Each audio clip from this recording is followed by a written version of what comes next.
एक पुराना और सुनसान गांव। कहते हैं इस गांव के पास के जंगल में एक चुड़ैल रहती है। उसका चेहरा बहुत ही डरावना, लाल आंखें और बड़े दांत हैं। वो रात को बाहर आती और गांव वाले को परेशान करती। कोई नहीं जानता कि वह कौन है और ऐसा क्यों कर रही है, लेकिन गांव का हर व्यक्ति उससे डरता है।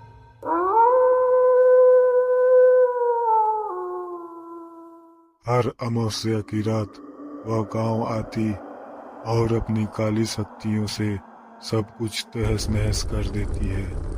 एक किसान का खेत और घर जला देती और उसके बाद गांव की ओर बढ़ती है। गांव के बाहर कुछ लोग आपस में बात करते हैं।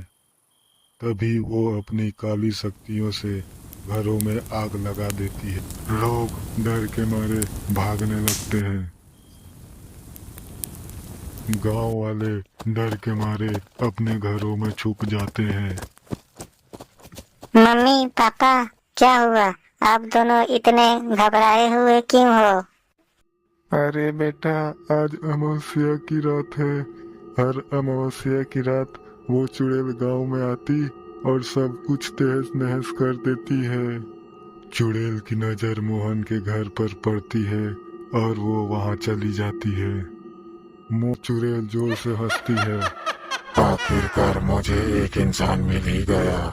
मैं किसी को नहीं छोड़ूंगी, सबको मार डालूंगी। मुझे छोड़ दो, मैंने कुछ नहीं किया। मैं तो तुम्हें जानता भी नहीं हूँ।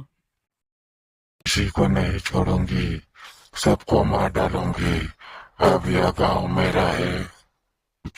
वो मोहन की ओर बढ़ती है और उसका गला काट देती है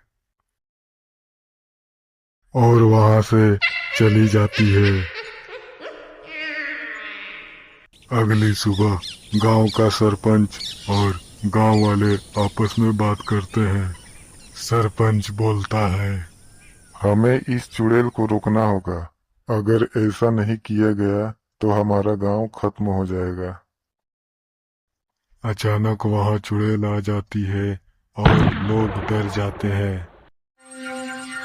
तुम सबको अपने किए की सजा मिलेगी, सबको मार डालूंगी। लेकिन ये चुड़ैल हमेशा से ऐसी नहीं थी। वह गांव की सबसे दयालु महिला थी। उसका नाम मीरा था। वो जड़ी बूटी से गांव वालों का इलाज करती और उनकी मदद करती थी। गरीब लोगों की मदद करने के लिए वो सबसे आगे रहती थी।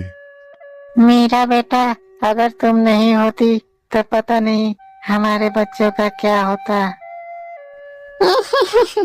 अरे नहीं माँ जी, यह भगवान की दी हुई शक्ति है।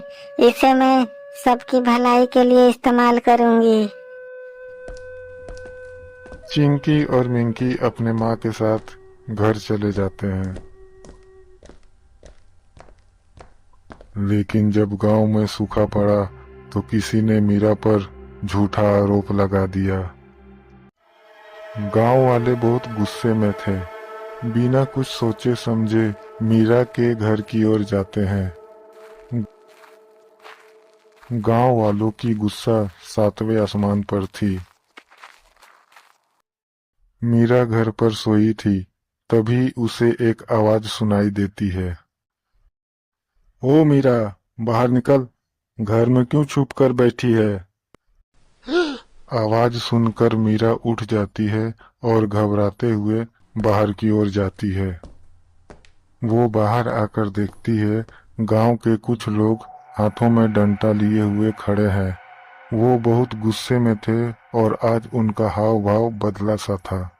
वो सब मीरा को घूरते हैं। उनमें से एक व्यक्ति गुस्से में कहता है, तू चुड़ैल है।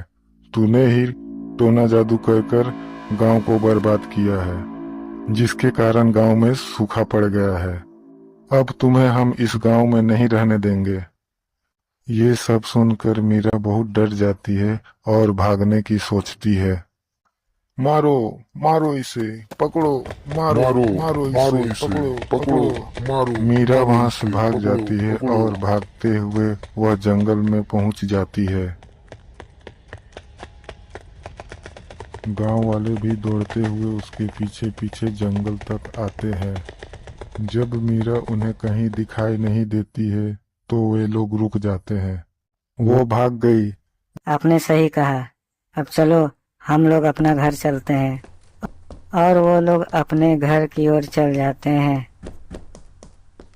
मीरा रोते हुए बोलती है,